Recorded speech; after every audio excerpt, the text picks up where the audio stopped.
a construction business I poured every ounce of myself into. I'm 68 now, supposedly retired, though anyone who knows me knows I'm never far from a blueprint or a toolbox. But what happened at my son's 40th birthday party nearly cost me everything. And I mean everything. I was standing near the patio, sipping wine and watching the younger guests laugh by the fire pit, when Lena, my granddaughter, rushed up to me. She clutched my wrist, her eyes wide and filled with urgency. "Grandma," she whispered, "you have to leave, right now." I blinked, confused. "Why?" "Please, just go." There are moments in life when logic takes a backseat to instinct, and in that moment I trusted Lena. I set down my glass and followed her out the front door, heart pounding without quite knowing why. Later that night, when the truth came out, I realized she'd saved me from the most cold-blooded betrayal I could imagine. A scheme so cruel and calculated it felt like something from a courtroom drama, not my own family. What you're about to hear is not just about money. It's about what happens when the people you love most mistake your kindness for weakness. It's about betrayal. It's about legacy. And it's about how I responded with quiet precision. This is my story, and I'm telling it not out of revenge, but so someone else doesn't ignore the warning signs I once tried to brush off. It started 3 days before the birthday party. I was at home, finishing the crossword and sipping my evening coffee when the front door swung open. No knock, no call ahead, just Caleb, my only son, walking in like he still lived here. "Mom, I need you to listen this time. Don't jump to conclusions." That tone always meant trouble. He used it when he dropped out of college, when he asked for that first investment. I folded the newspaper, removed my glasses, and leaned back in my chair. "Evening to you too, Caleb. What's so urgent you couldn't call first?" He didn't sit. He started pacing near my bookshelf, hands flying with excitement. "This is it, Mom. The big one.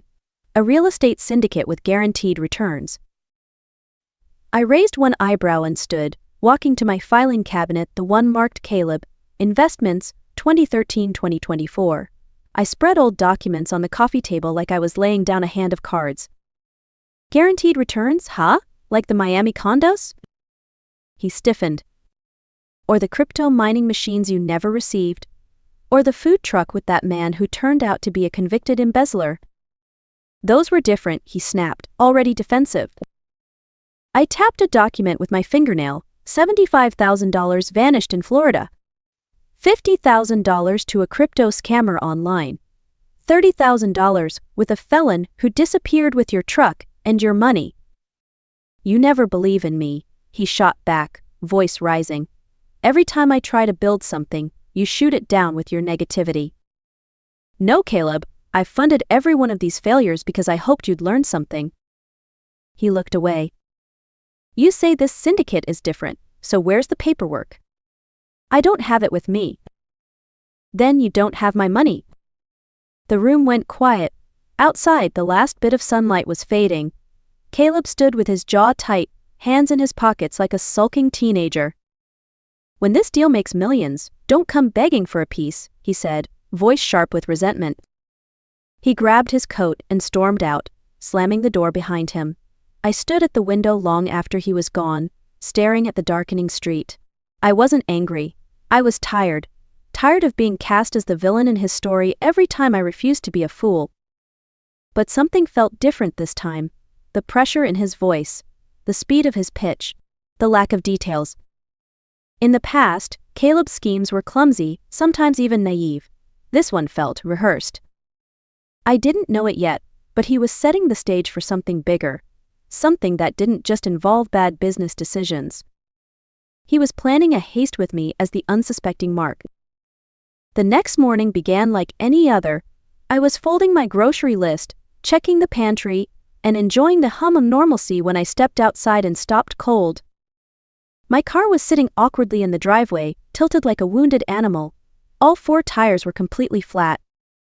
At first, I thought it might have been age or the heat. But as I knelt to inspect one, I found the truth: small, deliberate punctures near the sidewalls. 4 nails, 1 in each tire, pushed in at the perfect angle. Roofing nails, the exact kind I kept in the workshop out back. My stomach dropped. I called Caleb.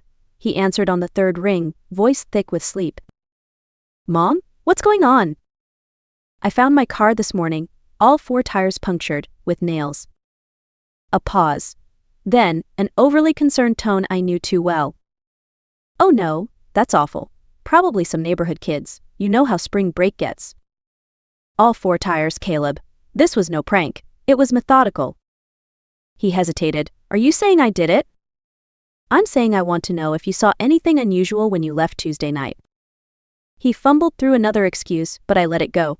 For now. After the call, I arranged for a tow truck. $800 later, I had new tires, but more importantly, a new kind of tension settled in my chest. A suspicion I didn't want to name just yet. Then, the phone rang again. This time, Caleb's voice was cheerful. Hey Mom, big news. Tomorrow's my birthday and Morgan planned something special. Family dinner, just close friends. Lena's excited to see you. I hesitated. After everything, a party?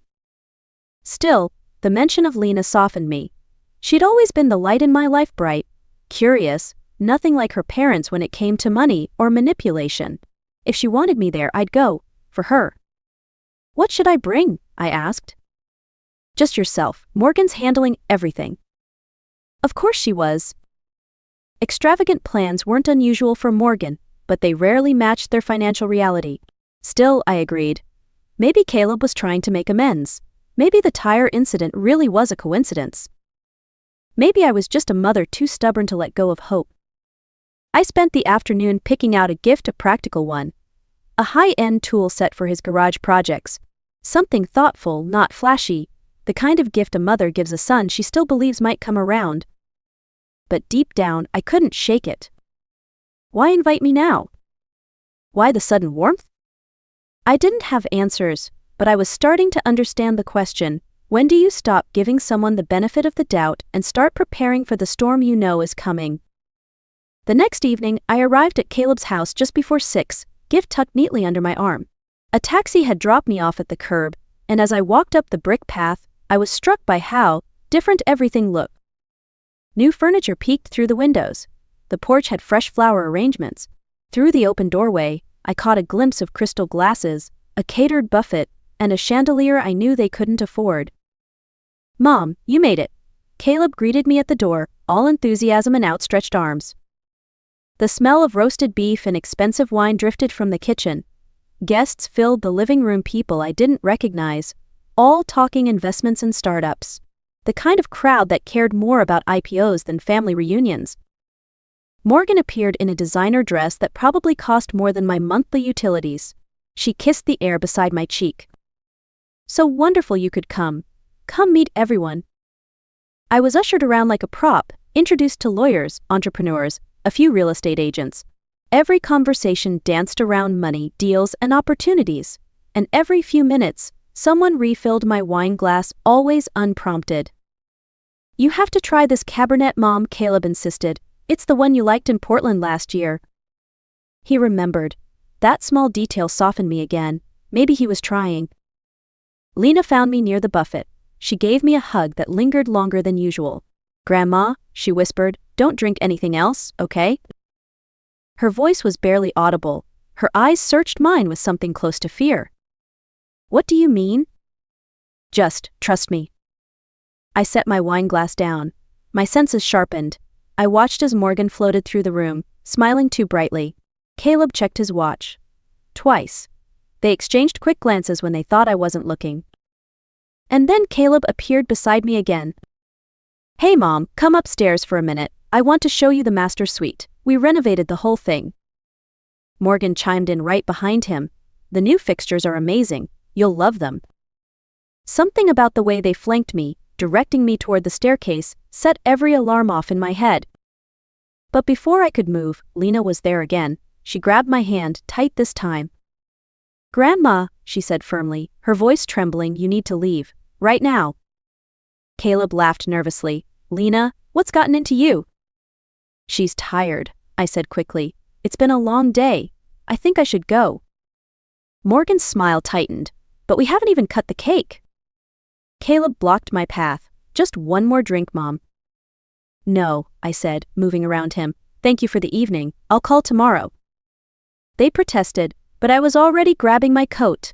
I stepped outside, into the cool night air, and it felt like surfacing from underwater. In the taxi, I dialed Lena immediately.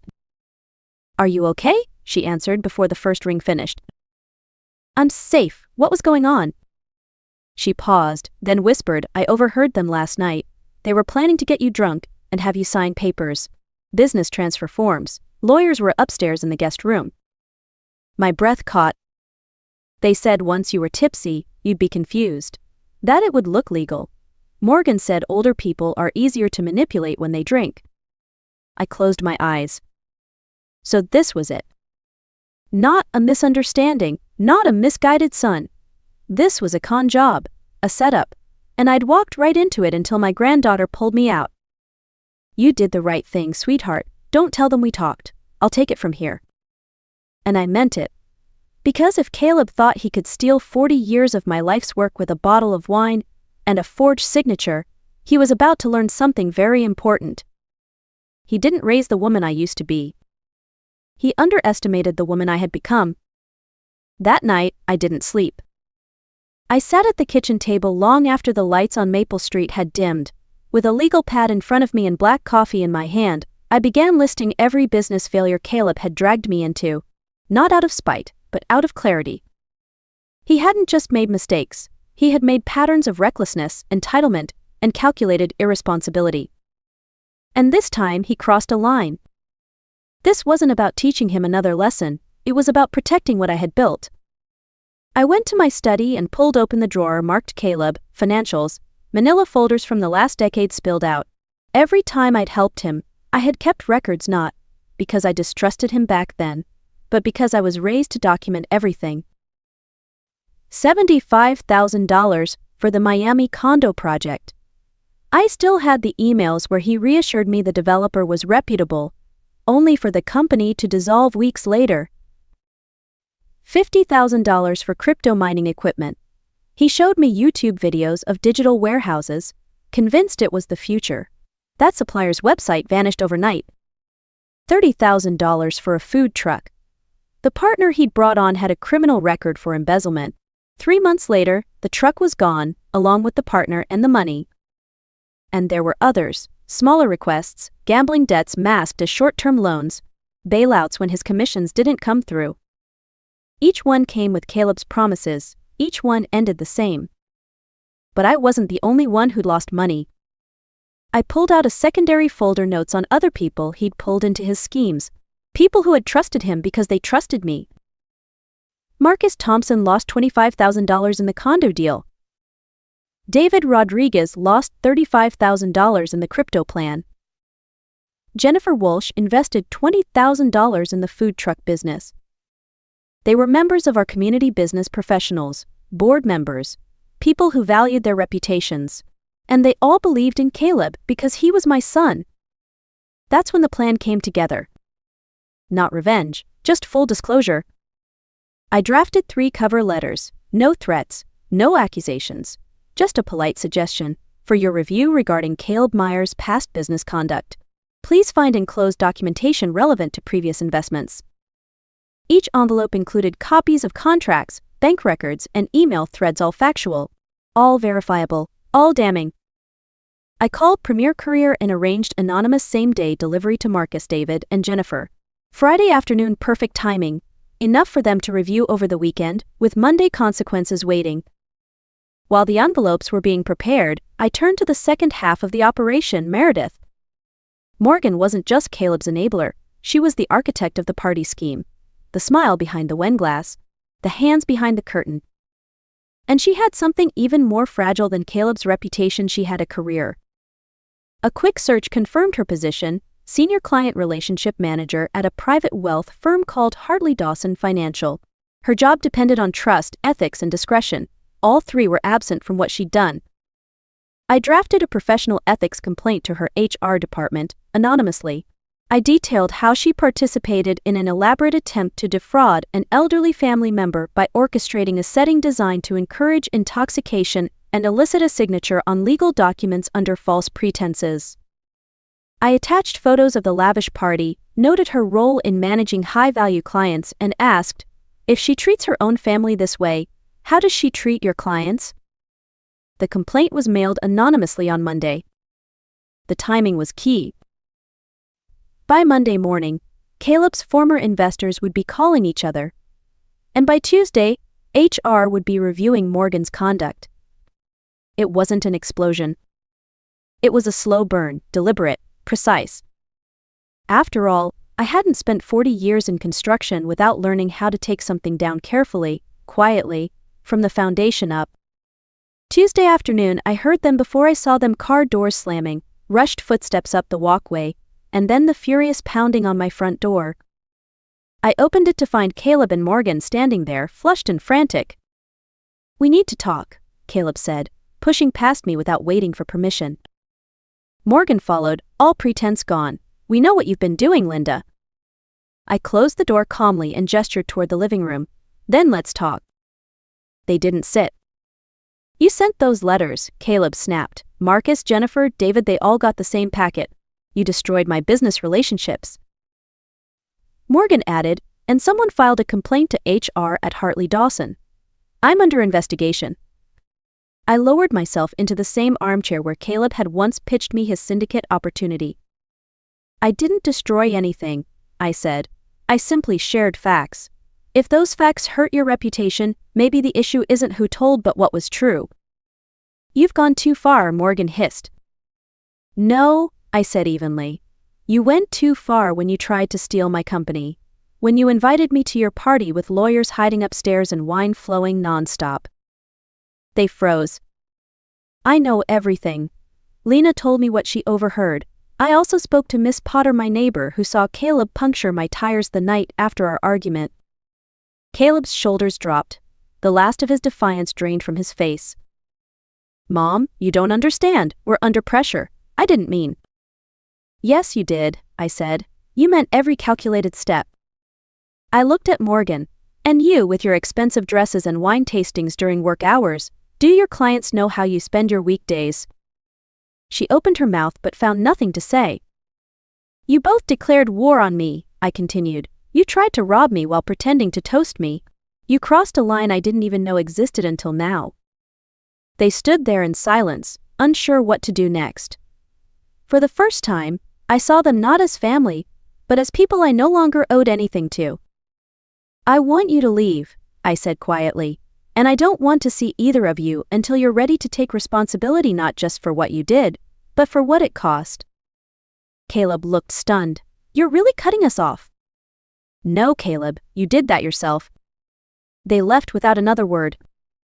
From the front window, I watched their car disappear around the bend, just as Lena's voice echoed in my memory, "Trust me, something's wrong." She had been right. And now, everything they tried to build on deception was collapsing brick by brick. By Thursday morning, the calls started. First Marcus, then Jennifer, then David. None of them asked if I had sent the information. They didn't need to. What they wanted was clarity, confirmation that what they'd read was true. I gave it to them. I didn't want to ruin Caleb, I told Marcus, but I had to stop him before he ruined others. "You did the right thing," he said. "Too many people let family slide when it comes to accountability. You didn't." Later that day, I received a letter from Hartley Dawson's Human Resources Department. It was generic, addressed to concerned party, but the message was clear. They were conducting an internal review into Meredith E. Morgan's professional conduct, including her role in an alleged elder financial manipulation attempt. I folded the letter carefully and placed it in a drawer. That night, Lena called. "They're arguing again," she said quietly. "Dad's blaming Mom for everything. She's talking about moving in with her sister in Seattle." "I'm sorry you have to hear all of that," I said, "but none of this is your fault." "I know, I'm glad you listened to me." I smiled, even though she couldn't see it. "You didn't just warn me, Lena. You protected the only honest part left in this family." There was a pause. Then, softly, "I love you, Grandma."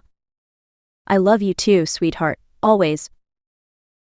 After we hung up, I sat in my living room, no TV, no noise, just the steady hum of the refrigerator, and the quiet of a house that had seen 40 years of hard work. I looked around at the framed photos, the plaques on the wall, the worn patterns in the carpet, where my late husband used to pace when he had tough decisions to make. Everything in this house had been earned honestly, over decades. And for a moment I felt peace.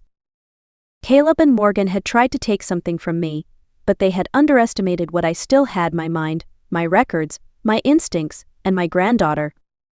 They thought age made me vulnerable. What they forgot was that time also gives you tools, wisdom, boundaries, perspective. I didn't burn bridges, I just built stronger ones where the old ones had rotted. And I didn't raise a perfect son, but I helped raise a granddaughter who knew the value of truth. What they tried to steal, I reclaimed. What they tried to destroy, I defended. And what they thought was weakness turned out to be my greatest strength. Because when the storm passed, I was still standing. And they were just names in a file marked lessons. Sometimes, the most painful betrayal doesn't come from strangers, it comes from the faces we raised, the ones we tucked in at night and cheered for at graduation. But as hard as it is to accept, love does not mean silence, and family does not mean surrender. When Caleb and Morgan tried to take what I built, they counted on my guilt. They counted on my hesitation. They believed I would stay quiet for the sake of family. But I didn't. Because silence would have meant giving them permission. I chose truth. Not to humiliate, but to protect. Not to punish, but to stop a cycle that would have continued hurting me, and maybe even Lena, down the line. I know I'm not the only one who's been put in this position. Maybe you've been called selfish for setting a boundary. Maybe you've been told to let it go when your dignity was on the line.